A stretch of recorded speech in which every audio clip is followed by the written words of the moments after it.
This government has borrowed the understanding of indemnity bonds from what are usually tendering or large contracts, whereby when you're entering into being reviewed, or when you're putting a bid out, when you're putting you're asked to put your money where your mouth is, meaning that if you fail to honor what you're saying you will do, you indemnify the person or the party, or in this case the state, from any damage that you could have caused by failing to do what you'd said you'd do. This is in the nature of commercial contracting. The exit control list and the rules framed thereunder have no mention of any form of such indemnity.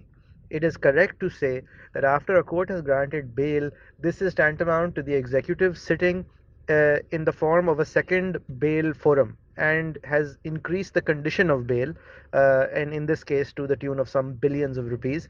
And the excuse or the argument used is that this is the actual amount in play uh, in the conviction, which is currently under appeal for Nawaz Sharif.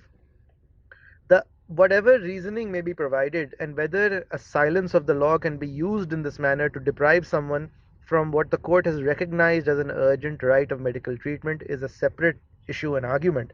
But the way that it's been done, the way that it needs an indemnification, which is merely a statement on stamp paper, shows that this is not really a legal issue. The issue here is more political.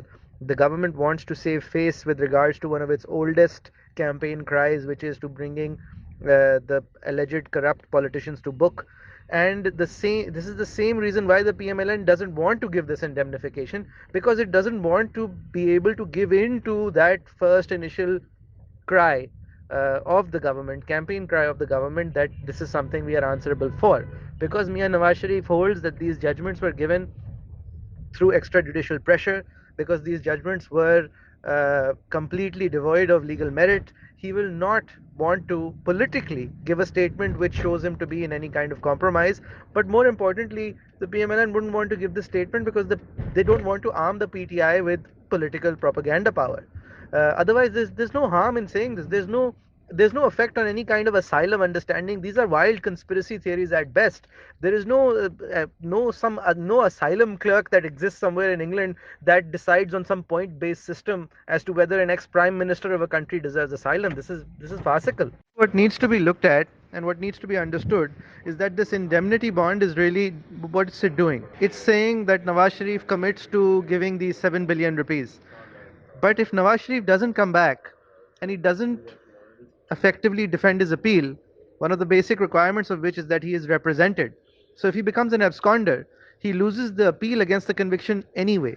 And the conviction comes back into play anyway, which means the NAB is anyway empowered to take that 7 billion rupee judgment, to seize his assets, to attach them, to auction them, and to make whole the damage that they say he has done by his corruption.